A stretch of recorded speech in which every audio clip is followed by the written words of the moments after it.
Be happy tonight with that victory? Really,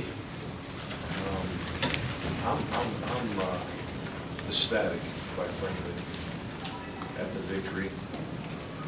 A lot of great things happened today.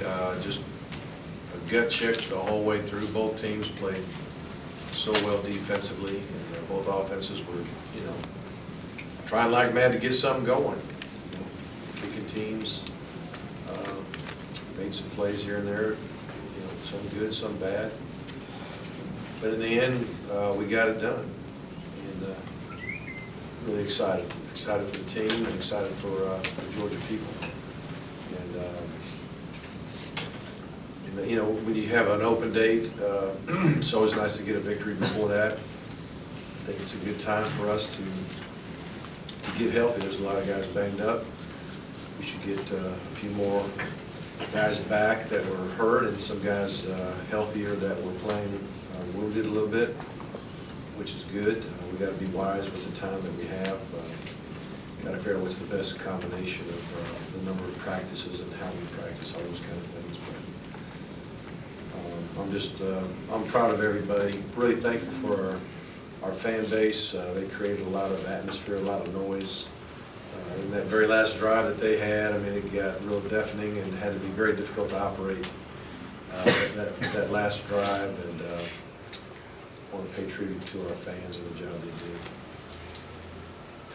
they did. Mark, have you ever coached in a defensive game like this where there's been no touchdowns?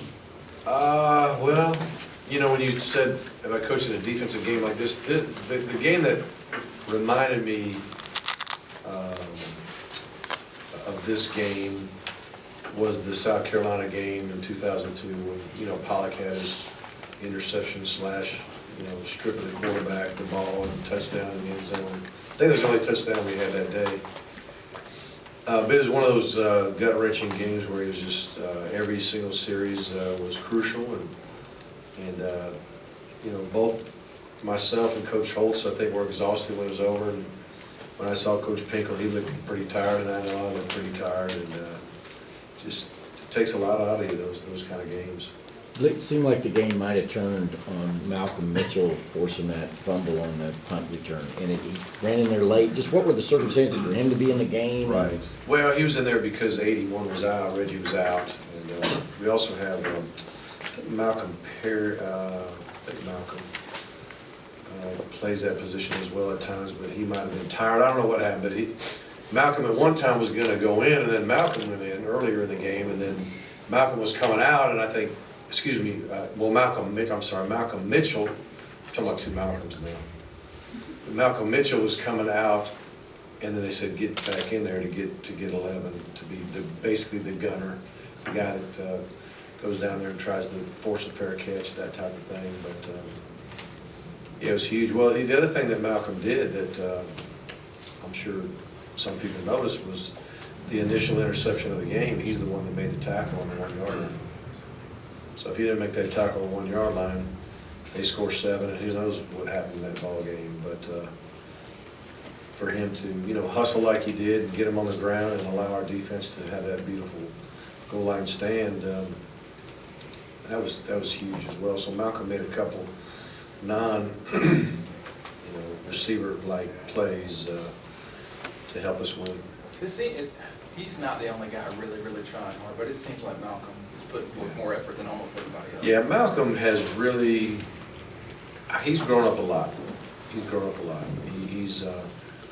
He works extremely hard. He has tried to be a good example. There's been a few times where he might have lost his cool in camp and didn't act like he should, get in a little scrap with a teammate or something like that. But effort's never been a problem for him this year, and he's playing, like you say, really hard. But there's a bunch of people playing hard, and he's one of them.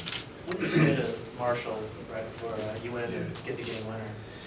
Well, I just looked him in the eye and said, "Look, son," I said, "I want you to know I love you no matter what happens." And I'm serious, because I just can't imagine the pressure on the guy.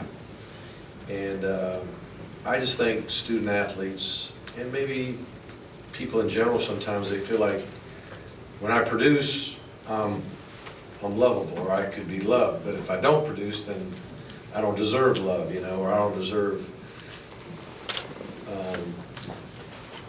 that type of objectivity. But, I just want to let them know that no matter what happens in the sun, I love you. And I said, now, just focus on your fundamentals. Don't think about anything else. Don't think about what happened or what could happen. Don't think about anything but your fundamentals. And do your best. And, thankfully he knocked it through.